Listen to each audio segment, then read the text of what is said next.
Moi, je me dis que ce monde-là, c'est comme une entreprise que Dieu a créée. Et nous, les humains, nous sommes les employés dans cette entreprise-là. Maintenant, nous avons un travail à faire. Dieu nous a embauchés, Dieu nous a donné un travail à faire.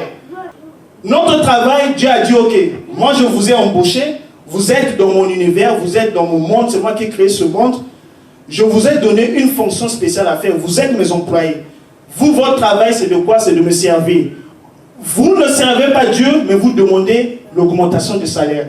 Vous demandez beaucoup de choses, vous demandez beaucoup de faveurs. Mais vous ne l'adorez pas. La mission qu'il vous a donnée, le simple travail qu'il vous a demandé à faire, il a dit juste adorez-moi.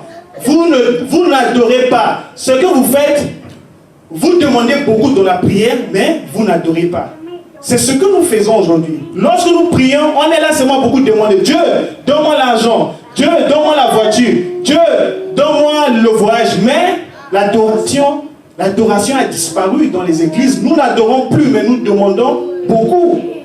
Amen. Et ça, c'est un problème. Ça, c'est le problème que l'église ou bien les enfants de Dieu sont en train de rencontrer aujourd'hui. Amen.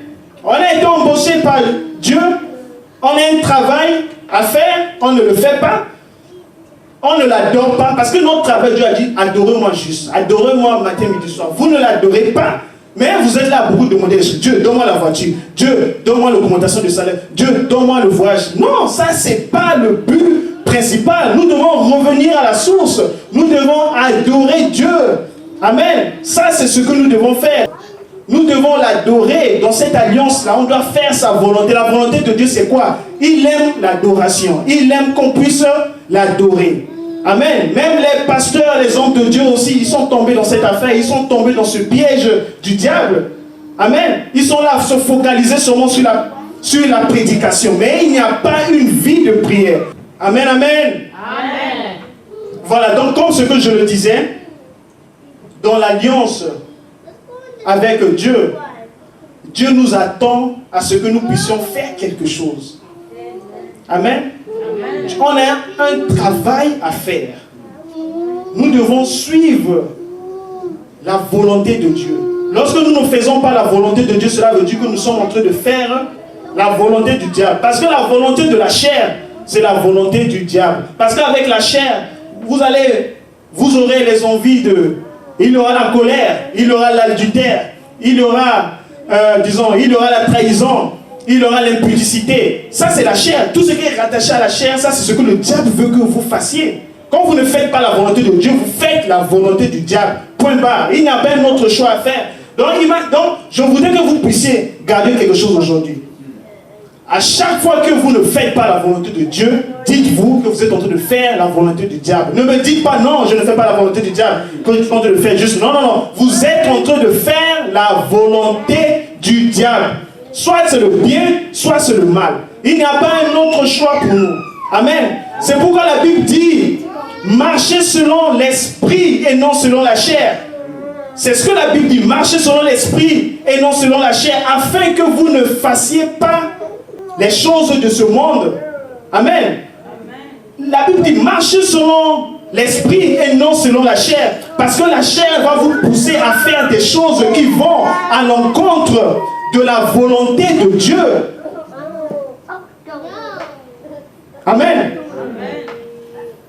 Marchez selon l'esprit et non selon la chair. Amen. Parce que nous sommes combattus aujourd'hui. Nous sommes combattus aujourd'hui parce que la vie de prière a diminué. La vie de prière a diminué. Nous ne prions plus. Le diable a compris comment combattre les enfants de Dieu. Le diable a compris comment combattre les églises. Le niveau de prière a baissé. Le diable est en train de nous tenter. C'est pourquoi Jésus-Christ a dit, ne dormez pas, priez. Jésus-Christ a dit, priez, ne dormez pas. Ne dormez pas. Parce que lorsque nous dormons, cela veut dire qu'on n'a pas une vie de prière. Amen. On fait juste la volonté de Dieu dans l'alliance. Et non la volonté de ce monde. Non la volonté des féticheurs. Non la volonté des marabouts. Donc ça, c'était mon message d'aujourd'hui. Que Dieu avait mis dans ma bouche. Dieu est en train de nous sensibiliser. On doit se réveiller. Amen. Dieu est en train de nous réveiller. Dieu est en train de vouloir que nous puissions nous réveiller. Amen. Amen. Parce que Moïse, quand il avait suivi la volonté de Dieu, il a pu diviser la mer Rouge en deux. Si Moïse vivait aujourd'hui, il allait nous confirmer qu'on doit suivre la volonté de Dieu. Si Gédéon, celui qu'on appelle le vaillant héros, il était faible. Quand Dieu lui a rappelé sa vraie identité, il n'a pas regretté, il a pu libérer les Israélites des mendiants. Si Gédéon était en vie aujourd'hui, il allait le confirmer. Même le peuple israélite, sous la direction de Moïse, Dieu leur avait donné des instructions à faire, mais il a respecté la décision de Dieu. Mais quand il a fait ce que Dieu avait ordonné, ils n'ont pas manqué de la nourriture. Dieu leur a donné la manne. Dieu leur a donné l'eau. Si Moïse était aujourd'hui, il allait te dire, vous avez intérêt d'accepter la volonté de Dieu. Parce que lorsque nous acceptons la volonté de Dieu, on n'est pas perdant, on est gagnant. Amen, amen. Si tous ces hommes de Dieu vivaient aujourd'hui, ils allaient vous dire, vous avez intérêt. Gédéon a confirmé cela. Abraham qu'on appelle le père de la foi, quand Dieu lui avait ordonné d'amener son fils Isaac à la montagne, il n'a pas eu peur, il a accepté la décision. Dieu a pourvu à la place d'Isaac, Dieu a donné un bélier. Si Abraham était en vie, il allait te dire, tu as intérêt à suivre la volonté de Dieu. Quand lui te donne la vision, il te donne la provision. Il te dit, dans ton fils, il va te donner le bélier.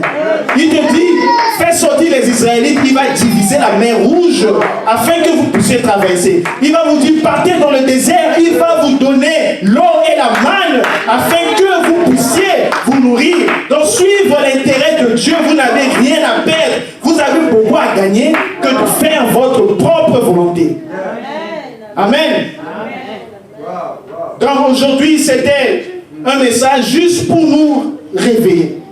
On a beaucoup à gagner en suivant la volonté de Dieu qu'en suivant notre propre volonté. Donc ça, c'était mon message d'aujourd'hui.